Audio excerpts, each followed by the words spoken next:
Namaste. This is Rotarian Anila Pillai reporting live for Rotary Optimus Studio at Incredible District Conference 3141 Darpan Reflection.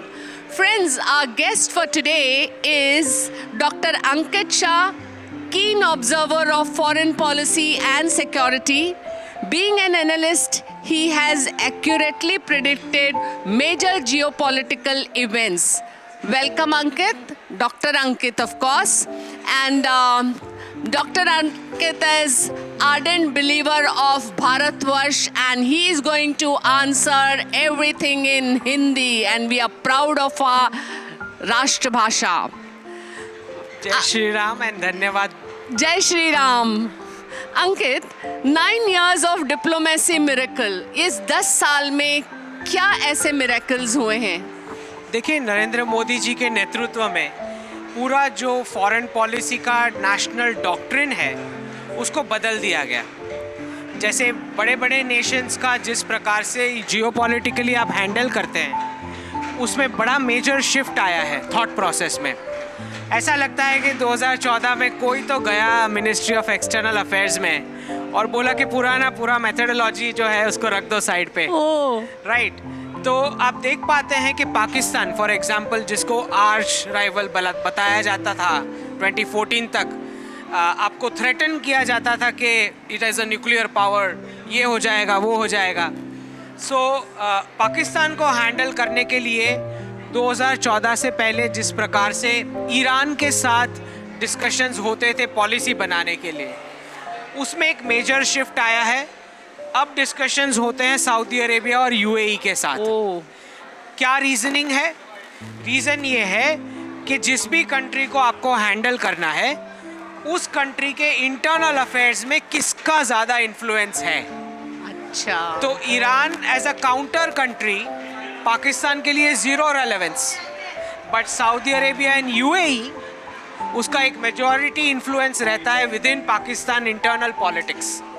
तो ये shift की वजह से एक बड़ा टर्न जो पाकिस्तान की पॉलिसी में आया और उसका नतीजा आप देख रहे हैं. बिल्कुल वैसे चाइना को हैंडल करने के लिए पहले जो था अमेरिका से डिस्कशंस होते थे, विच is an arc rival of China. उसका क्यों कुछ इन्फ्लुएंस होगा विद इन चाइना? बिल्कुल भी नहीं. तो वो पॉलिसी को शिफ्ट कर दिया गया. अब चाइना को हैंडल करने के लिए डिस्कशंस होते हैं रशिया के साथ, which is an ally of China. तो that can give more produce better results. Right. बिल्कुल वैसे सारी कंट्रीज का हैंडल किया गया.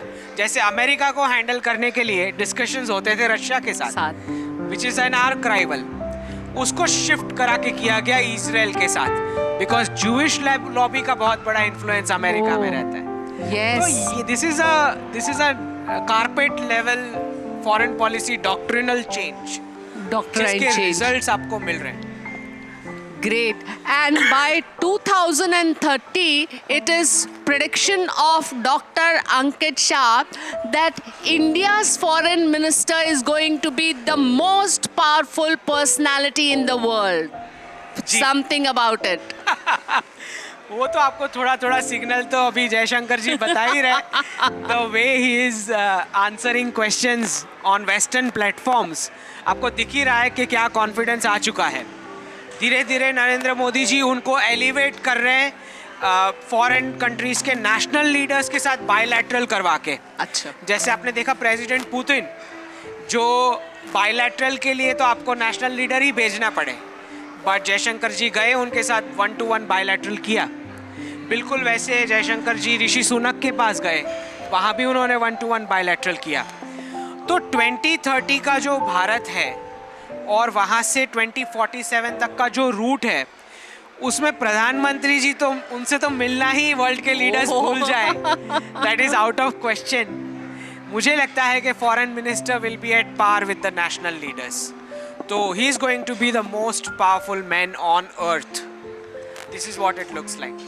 Thank you. And Dr. Ankit, you have mentioned that whatever is discussed at Global South and that is presented by India in the विश्व पटल पे उसको रखा जाता है, और सिर्फ रखा नहीं जाता, वो बोलते हैं ऐसा ही होगा. जी. Bharatvarsh is at dictating terms. देखिए, जो चेंज आया है यूनाइटेड नेशन सिक्योरिटी काउंसिल में वी डिजर्व अ सीट, सबको Yes, पता है। yes. इनफैक्ट कोविड के टाइम पे हमने प्रूव किया कि आत्मनिर्भर के साथ भी इंटरनेशनल कोऑपरेशन पॉसिबल है। हमने मना कर दिया कि हम डेड बॉडीज पे प्रॉफिट नहीं करेंगे, हमारी जेब से लोगों का जीवन बचाएंगे। 100+ नेशंस, तो P5 से ज़्यादा जिम्मेदारी हम निभाते हैं आज दुनिया में। तो वो ग्लोबल साउथ के नेशंस कोई इंतज़ार नहीं करने वाले P5 के लिए कि कब आप यूनाइटेड नेशन सिक्योरिटी काउंसिल में भारत को बिठाओगे। उन्होंने बिठा दिया है, बाकी के नेशंस ने बिठा दिया है आपको, ठीक है। तो अब से रेगुलरली ग्लोबल साउथ की समिट्स होंगी, 100+ कंट्रीज के नेशनल लीडर्स भारत आएंगे, भारत में डिसीजंस होंगे और भारत रखेगा वैश्विक पटल पे कि this is what we have decided, you are going with it, you are not going with it, you are not going with it, we are going to implement this. Proud Indians, correct. India's strategy on Indo-Pacific region and what India is trying to establish and how. Indo Pacific का जो concept है ये Shinzo एबे जी उनके time के, और उसी के साथ एक डी-डॉलराइजेशन वाला कॉन्सेप्ट भी जो मैं मानता हूँ शिंजो एबे जी का, उसमें काफ़ी इनपुट्स रहा।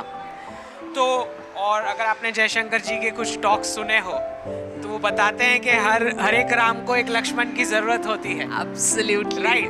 तो जापान ने वो रोल निभाया है, क्योंकि आपने देखा कि कैसे Japan became a partner country to the state of Gujarat, फिर वाइब्रेंट गुजरात समिट्स हुई, उसमें से गुजरात मॉडल बना और गुजरात मॉडल के बाद प्राइम मिनिस्टरशिप मिली। ठीक। तो आपको समझना पड़ेगा कि इंडो पैसिफिक में अभी का जो कंटेम्प्रेरी पोजीशन है उस हिसाब से एशिया ये चाह रहा है कि जो पावर उसने खोया था लास्ट 300 साल में वो वापस वेस्ट से ईस्ट आ जाए। अच्छा। तो हमारा जो सबसे स्ट्रॉन्गेस्ट विग्रह जो अयोध्या में आज बैठ चुका है जय श्री राम, वो पावर शक्ति ट्रैवल करके वापस भारत आई। और इसमें multipolar Asia is a pre condition for a multipolar world order. Exactly. तो इंडो पैसिफिक में जो मुझे आगे दिखाई पड़ता है, ताइवान के मामले में और पीओके के मामले में एक कोऑपरेशन हो सकता है।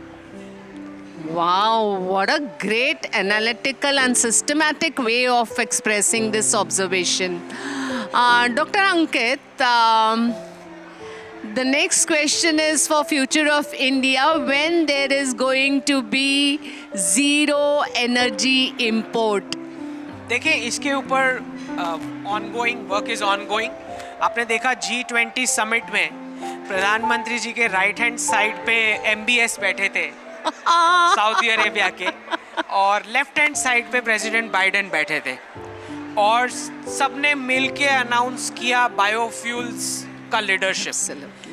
अब एक कंट्री जो क्रूड ऑयल वेल्थ पे अपना इकोनॉमी बेस करती है, जब बाजू में बैठ के एंडोर्स कर रहे हैं बायोफ्यूल्स का इनिशिएटिव, इसका मतलब होता है everybody is aligned on this process के एनर्जी का सोर्सेस शिफ्ट करना है।